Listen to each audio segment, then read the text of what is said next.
Tawa. At ano rin ba, alam mo rin ba, pangangailangan bilang magulang? Kaya nga Wala kang mag-uusap trabaho, tayo, tapos- honey. Tapos, nambababae ka pa? May panahon ka pa sa pambababae?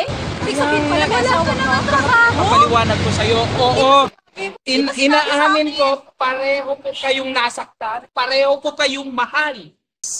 Bilang isang artista, kailangan maging organic yung acting mo.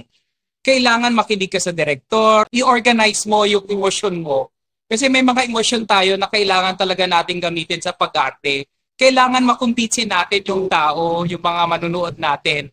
Dahil sila yung first priority natin eh. Kailangan makumbinsin natin sila na effective yung ginagawa nating pag-arte sa harap ng camera. Hindi po biro ang pag-artista. Ayoko na.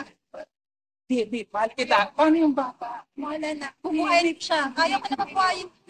Wala na akong matatawag na asawa. Wala na. Bahala ka na sa bahay. Mapagsilas kayo dyan. Ang pag-aartista ay isang propesyon. Isa po siyang isang art na sinishare natin sa ibang tao. Ano na ngayon? Ano na ngayon? Ano na ngayon ipapakain mo, ipapalabon mo dyan sa sinasabi mo buntis? So, sa lahat ng gustong mag-artista, kailangan dumaan muna sa workshop. Kailangan ay buo yung damdamin ninyo, kailangan matutok tayong makinig, at talagang all out ka. Kailangan ibigay mo lahat. Kasi yung mga fellow actors mo, yung mga characters, kailangan buong buo yung suporta nyo sa bawat isa. Lalong-lalo na yung character na ginagampanan mo.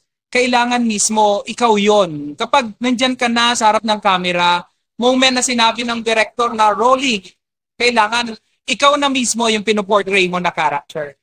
Hanggang sa matapos, kailangan ay nandun yung mensahe. At syempre, kailangan makumbinsi mo din yung kasama mo, yung character na kasama mo doon na umarte din, umaayon doon sa kwento, tagbo ng kwento. At siyempre, nagpapasalamat ako sa pagkakataon na ako'y mapasama sa isang acting workshop na kagaya nito.